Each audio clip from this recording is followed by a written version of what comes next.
This is the Forward Motion Business Show with Professor Ken and Professor Paul A. Marino, broadcasting from Uni Latina International College. Hit new heights. Start with Forward Motion. Hey, good morning. This is Professor Ken. And I'm Professor Paul Marino. And this is the Forward Motion Business Show, the home edition. As you know, we're all working through the coronavirus, and a lot of us are stay at home. But we wanted to bring you some innovation and keep the ideas flowing to you and try to find the bright spots in some of this complicated time that we're living. And what I like to do is sort of set it up. We talked the last couple of weeks about what we can do as business owners, as business leaders, to try to get through this crisis.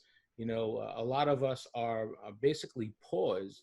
There's not a lot of things we can do. There are some businesses that are flourishing still. There are some businesses that, of course, are at 10, 20% of where they can be, and some have just completely stopped.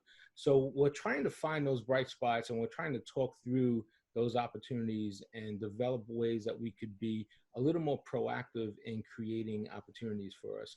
So, Paul, why don't you share with us what our topic is today, and talk about our guest Milo here from your neighborhood area. Well, Mylo opened up a unique facility, in my opinion, in our neighborhood. It's a concept that I think is just perfect for the environment we live in. Basically, what he did, and I'll try not to steal his thunder, I'll let him explain it, is basically he converted a farm store from a store concept to a gourmet restaurant concept.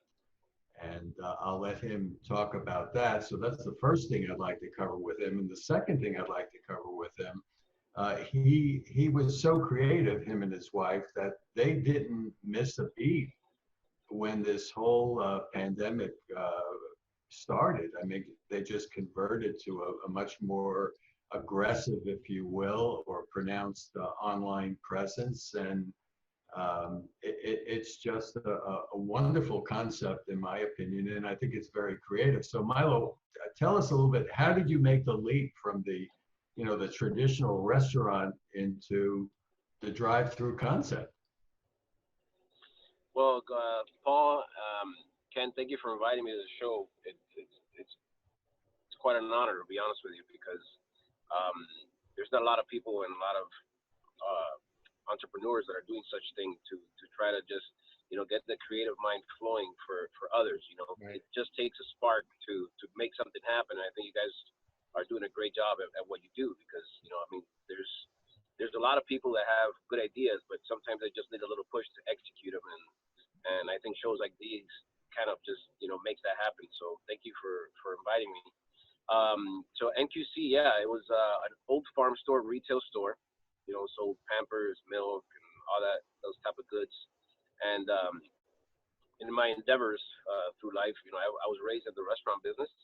However, I have done brokerage for restaurants, build and sell restaurants for other operators and such. And the gentleman who owned the farm store called me to sell the operation. Now, because of a non-compete that I had in the last sale of one of our proprietary restaurants, I couldn't open a sit-down establishment. Right. But I did have a concept that was based around a cook-to-order gourmet drive-through, where it was just a pick up and go. Pick up and go, and you don't have to be making, you don't have to be spending time sitting down at a table or for a waitress or whatever the case is. And it was going to be an app-based restaurant where you order everything on the app and you make it the way you want it. It's pretty much no onion plus chicken plus black beans plus blah whatever Right. it is. Right. And that's where NQC was born, out of the convenience of being in your car, programming your lunch, extending your arm, picking up and go. Simple as that. And lo and behold, God's plans are better than mine and than ours, I think, in general. Right. And he was able to, put in our path a restaurant which works perfectly in today's lifestyle, I guess. the lifestyle that we've just adopted last month and a half. So I don't want to say thriving, because it makes me feel bad to an extent. Right. You know, this is something that I'm not doing on my account. You know, we're here for a purpose, and this purpose is to bring normality, I believe, you know, bring normality to the community. You know, everybody's stuck at home. They're not doing what they used to. And dude, it's such a blessing, you know, and sometimes the word blessing is used for the wrong purposes. You know, sometimes it's just blessing, blessing, blessing. But this is really a blessing, man, that we're able to continue to stay open. Thank God we haven't had to let go of any employees. We're still full-time operating from 6 to 4:30. And man, we've had so many praises from our local customers, right, about just, it's so cool that you guys are still open, because I just miss my café con leche. I miss my sandwich. That's the only normal thing I could do when I get out of the house, just for 10 minutes.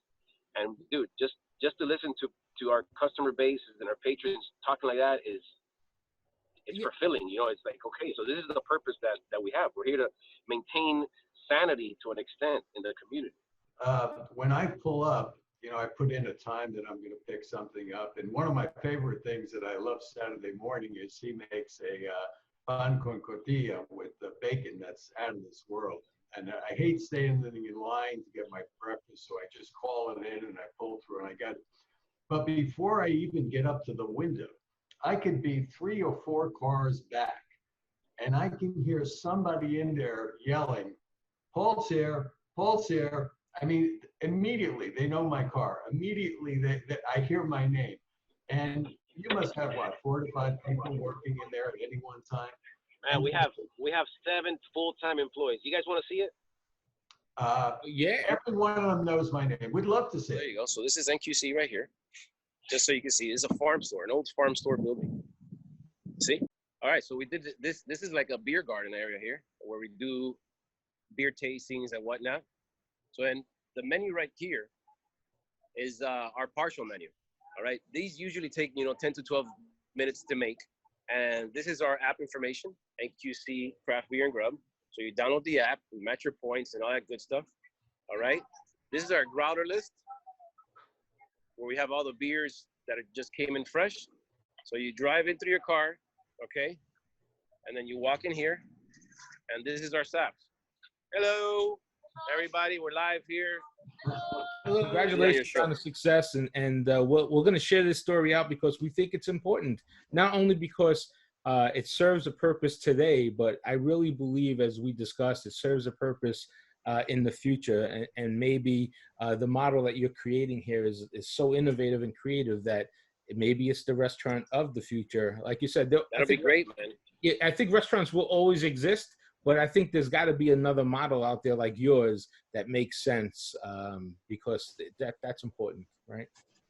Awesome, man. God bless y'all. Thank you for giving us this opportunity. It's wonderful to have you on. Thanks so much. So that's our show for today.